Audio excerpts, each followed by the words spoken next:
Baik, selanjutnya saya akan melakukan pemeriksaan untuk basic hearing examination. Baik, selamat siang Pak. Sebelumnya perkenalkan, nama saya Caroline Handari, dokter yang sedang bertugas di klinik ini. Sebelumnya dengan Bapak siapa? Riki.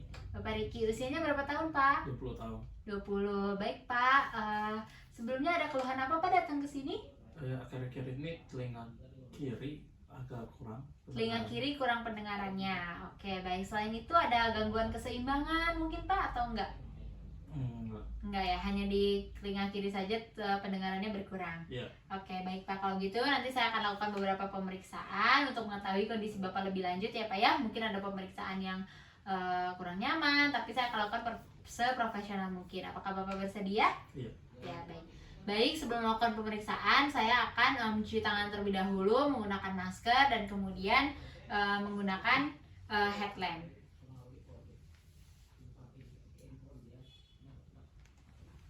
Setelah itu saya juga akan menggunakan handscoon. Lalu saya akan melakukan pemeriksaan terlebih dahulu pada telinga pasien. Baik Pak, sebelumnya boleh berputar ke arah sini? Ya. Sebelumnya saya akan melakukan pemeriksaan untuk anatominya terlebih dahulu. Dimana untuk anatominya diperiksa pada bagian pre-auricle, auricle, dan juga post-auricle. Kemudian setelah itu dengan menggunakan otoskopi juga diperiksa apakah ada serumen ataupun cairan yang menghalangi.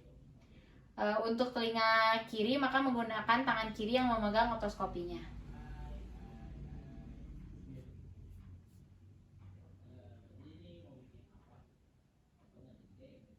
Baik, untuk telinga kiri tidak ada yang menghalangi. Selanjutnya boleh berputar Pak?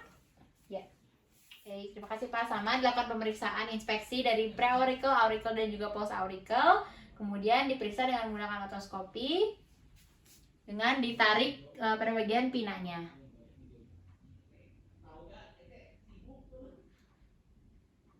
Juga tidak ada serumen ataupun cairan yang menghalangi.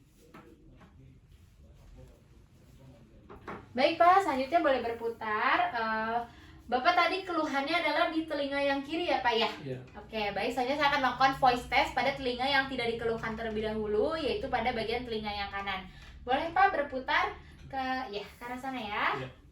Oke, boleh agak bergeser lagi Pak sini. Ya, sip, bagus. Bapak, nanti saya akan mengucapkan beberapa kata ya Pak ya. Nanti tolong Bapak ulangi kembali kalau Bapak mendengar ya Pak ya. Baik. Sementara itu di telinga yang satu lagi, di sebelah yang kiri, tolong ditempelkan Pak jam tangannya ya. Sudah? Oke. Ya, baik. Saya mulai ya Pak ya. Kalau terdengar langsung diulangi. Meja. Bola. Tiga. Baik Pak, bagus sekali, terima kasih. Sekarang boleh berputar Pak, gantian ke telinga yang satu lagi. Dipasang di telinga yang kanan ya arlojinya. Baik, sama seperti tadi ya Pak ya. Kalau terdengar langsung ucapkan. Meja, bola, tiga. Meja, bola, meja, bola, tiga. Meja, bola, meja, Meja. bola, Bola. tiga. Oke, baik. Untuk telinga kiri pasien baru bisa mendengar pada suara yang keras sehingga terjadi gangguan pendengaran dari voice test ini sendiri. Selanjutnya saya akan melakukan pemeriksaan dengan menggunakan garpu tala, yaitu menggunakan yang 512 Hz, di mana yang pertama adalah Rine test. Baik Pak, terima kasih. Selanjutnya nanti saya akan getarkan garpu tala ini, lalu nanti akan ditempelkan ke bagian belakang telinga Bapak ya Pak. Kalau sudah tidak terdengar suara, Bapak angkat tangan, lalu saya pindahkan ke depan telinga Bapak. Apakah Bapak masih mendengar atau tidak nanti ya? Baik, kita coba di telinga yang kanan dulu Pak, boleh? Ya, baik. Oke, baik. Sebentar, kita mulai Pak.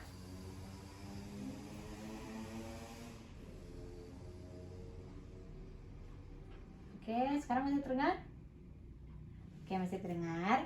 Berarti untuk rinenya masih normal di bagian yang telinga kanan karena bone conduction lebih kecil daripada air conduction. Baik Pak, selanjutnya sama ya untuk telinga yang kiri ya Pak. Sudah tidak terdengar? Terdengar Pak? Dikit. Sedikit. Oke, baik. Untuk pada telinga kiri pasien masih terdengar, tapi sedikit sekali dan sangat cepat untuk bone conduction-nya tidak terdengar, sehingga mungkin ada gangguan juga pada telinga kiri dari Rina test ini. Baik Pak, selanjutnya masih menggunakan garpu tala. Saya akan melakukan Weber test, yaitu dengan menggunakan garpu tala dan diletakkan di bagian midline untuk mengetahui apakah pendengarannya sama antara kanan dan kiri.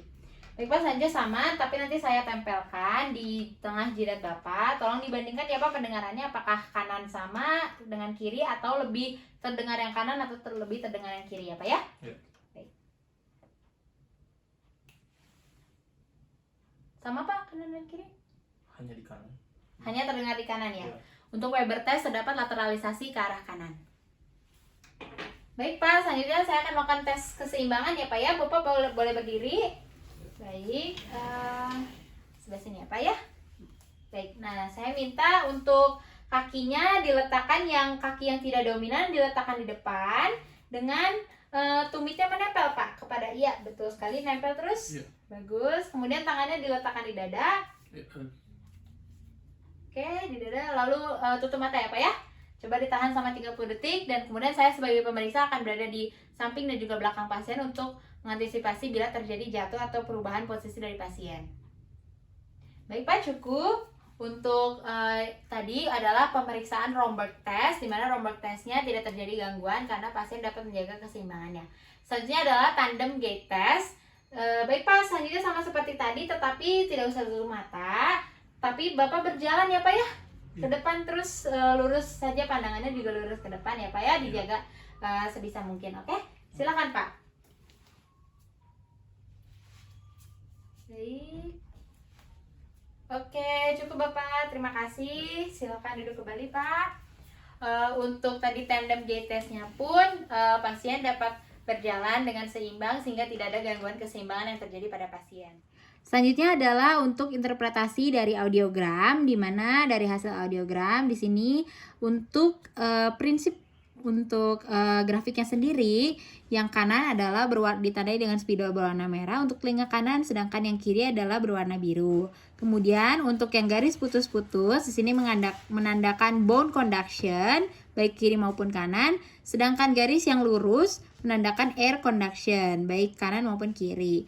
Nah, untuk yang bone conduction telinga kanan ditandai dengan tanda lebih kecil, sedangkan untuk yang bone conduction kiri ditandai dengan lebih besar.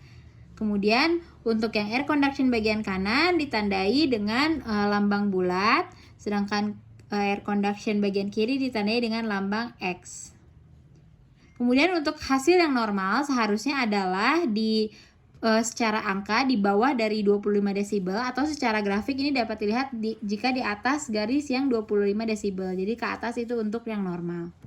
Nah, dari interpretasi audiogram ini dapat dilihat bahwa pada telinga kanan baik air conduction maupun bone conduction-nya bersifat normal karena masih di bawah 25 desibel. Sedangkan untuk yang kiri ini bersifat abnormal untuk keduanya, baik bone conduction maupun air conduction, dan kemudian terdapat gap di antara air conduction dan bone conduction melebihi 10 desibel, sehingga kategorinya adalah gangguan dengar tipe campuran dengan derajat berat rata-ratanya adalah 68,75 desibel dari frekuensi 500, 1000, 2000 dan juga 4000 di sini ditambahkan kemudian di rata-rata.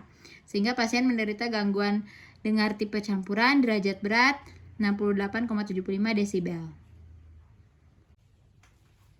Baik Pak, dari tadi hasil pemeriksaannya Bapak mengalami gangguan pendengaran yang sifatnya adalah campuran ya Pak ya, di bagian kiri seperti yang Bapak keluhkan ya Pak. Ya. Memang derajatnya sudah pada tingkat yang berat. Nanti saya akan resepkan obat, Bapak silakan minum dan semoga nanti bisa menjadi lebih baik lagi untuk pendengarannya di bagian kiri ya Pak ya. Ya. Terima kasih Pak. Terima kasih.